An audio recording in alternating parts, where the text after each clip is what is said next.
ஓம் சக்தி. என் அன்பின் கண்மணியே, வாழ்க்கையில் அதிகமான இரக்கம் உன்னிடம் உள்ளது. இந்த உலகத்தில் படைக்கப்பட்ட அத்தனை உயிர்களிடத்திலும் நீ இரக்கத்தை காட்ட வேண்டும் என்று நினைக்கிறாய். வாயில்லாத ஜீவன்களிடம் இரக்கத்தை அதிகமாக காட்டுகிறாய். அது எனக்கு சந்தோஷம்தான்.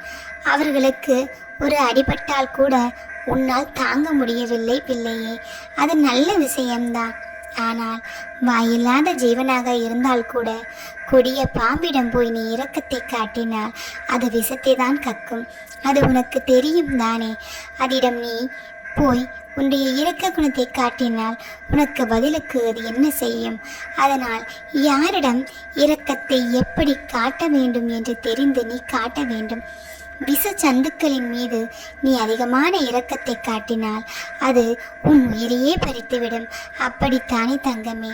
அதுபோலதான் உன் வாழ்க்கையை அளிக்கும் அந்த இரக்கத்தை யாரிடம் காட்ட வேண்டும், யாரிடம் காட்டக்கூடாது என்று அறிந்துதான் காட்ட வேண்டும். சில நேரங்களில் சில தவறான முடிவை நீ எடுக்கக்கூடிய கட்டாயத்தில் இருக்கிறாய். உன் வாழ்க்கை நன்றாக போய்கொண்டிருக்கின்றது. அப்படி போய்கொண்டிருக்கும் பொழுது யாரோ ஒருவருக்காக இரக்கப்பட்டு உன்னால் முடியாத உதவியை செய்ய வேண்டும் என்று நினைத்து அவர்களுக்கு செய்ய துணிகிறாய்.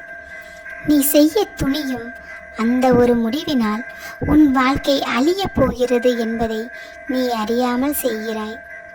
ஆனால் அதற்கு காரணம் என்ன தெரியுமா? உன்னிடம் இருக்கும் இரக்கம்தான். இரக்க குணத்தால் தான் நீ அவர்களுக்கு செய்கிறாய். அவர்கள் போலியான உறவுகள், போலியான முகத்தை வைத்து கொண்டிருக்கிறார்கள். ஆனால் அது உனக்கு புரியவில்லை. புரியாமல் நீ அவர்களுக்கு நல்லதை செய்ய வேண்டும் என்று அவர்களின் மீது இரக்கத்தை காட்டி செய்கிறாய். அவர்களின் போலியான முகத்திரை கிழியும் பொழுது உன் மனம் சுக்குநூறாக நொறுங்கிவிடும். அப்பொழுது நீ நினைப்பாய், இனிமேல் என் இரக்க குணத்தை நான் யாரிடமும் காட்டக்கூடாது அம்மா. இனிமேல் என் வாழ்க்கையில் யாரிடமும் நான் இரக்கத்தை காட்டக்கூடாது அம்மா என்று என்னிடம் சொல்கிறாய். தங்கமே, உன்னை இரக்கமே காட்டக்கூடாது என்று நான் சொல்லவில்லை. ஆனால் உன்னுடைய இரக்கத்திற்கு யார் தகுதியானவர்கள் என்று தெரிந்து அவர்களிடம் நீ காட்டு என்றுதான் சொல்கிறேன். அதற்காக நல்லவர்களுக்கு நீ இரக்கம் காட்டக்கூடாது என்று உன் அம்மா நான் ஒருபோதும் சொல்லவில்லை. போலியான வாழ்க்கையை வாழ்ந்து கொண்டிருப்பவர்களும் உன் மீது போலியான அன்பை வைத்திருப்பவர்களையும் நீதான் கண்டறிய வேண்டும். அதற்காக யார் நல்லவர்கள் யார் கெட்டவர்கள் என்று என்னால் கண்டறிய முடியவில்லை என்று நீ சொல்லாதே. உனக்கு கஷ்டமான நேரத்தில் ஒரு வழியை நான் காட்டத்தான் செய்கிறேன். அவர்கள் போலியான முகத்திரையை கொண்டவர்கள் என்று நான் உனக்கு உணர்த்துவதற்கு பல வழிகளை சொல்லிவிட்டேன். ஆனால் அதிலும் நீ புரியாமல் போய் விழுந்து விட்டால் நான் என்ன செய்வது பிள்ளையே? என் பிள்ளையின் இரக்க குணம் என் பிள்ளையிடம் அதிகமாக இருக்கிறது. நீ சொன்னாலும் உன்னால் அதை செய்ய முடியாமல் இருக்க முடியாது. உன்னுடைய இரக்க குணத்தால் உன் வாழ்க்கையில் நீ சிக்கலை இழுத்து கொள்ளாதே. அதை எங்கே காட்ட வேண்டுமோ அங்கே காட்டு. அதை எங்கே செலுத்த வேண்டுமோ அங்கே செலுத்து.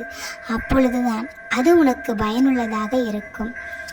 யாரிடமும் எப்பொழுதும் எதற்காகவும் கையேந்தி நிற்காத என் பிள்ளை நீ.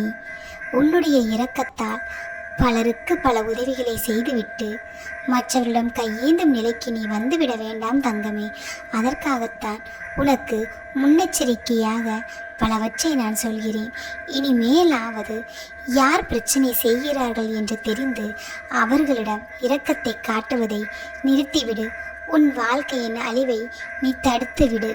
அதைத்தான் உன் அம்மா உன்னிடம் வந்து அன்போடு சொல்கிறேன். என் தங்கமே, என் பிள்ளை, நீ சந்தோஷமாக வாழ வேண்டும். இதுவரை உன் வாழ்க்கையில் எந்த கஷ்டமும் பெரிய கஷ்டமாக இருந்ததில்லை என்று எனக்கு தெரியும்.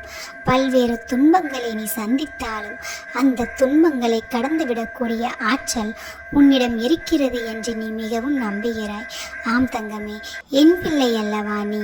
அதனால் உனக்கு துன்பங்கள் வந்தாலும் அந்த துன்பங்களை துரத்த மாற்றக்கூடிய சக்தியை நான் கொடுத்து கொண்டுதான் இருக்கின்றேன். ஆனால் துன்பங்களை நீ விலை கொடுத்து வாங்க வேண்டாம் பிள்ளையே. அதனால் இனிமேல் துன்பம் எங்கிருந்து வருகிறது என்பதை நீ ஆராய வேண்டும். அப்படி ஆராய்ந்து பார்த்தால் உன் வாழ்க்கையில் வரும் துன்பங்களை நீயே அழைத்து விடுவாய். அதற்கு என் உதவி உனக்கு தேவைப்படுகிறது. அந்த உதவியை நான் நிச்சயமாக செய்வேன் என் பிள்ளை. என் வாழ்க்கையில் ஒளியை நான் ஏற்றுவேன் பிள்ளையே. இது நினைத்தும் நீ கலங்காதே தங்கமே. இரக்கத்தால் ஏமாந்த நிழல் எது, நிஜம் எது என்று தெரியாமல் வாழ்வில் துன்பத்தை அனுபவித்து வருகிறாய். கலங்காதே. வெள்ளம் போல் உன் துயரம் வந்தாலும் உன் மன போராட்டத்திற்கான விடை கிடைக்கும்.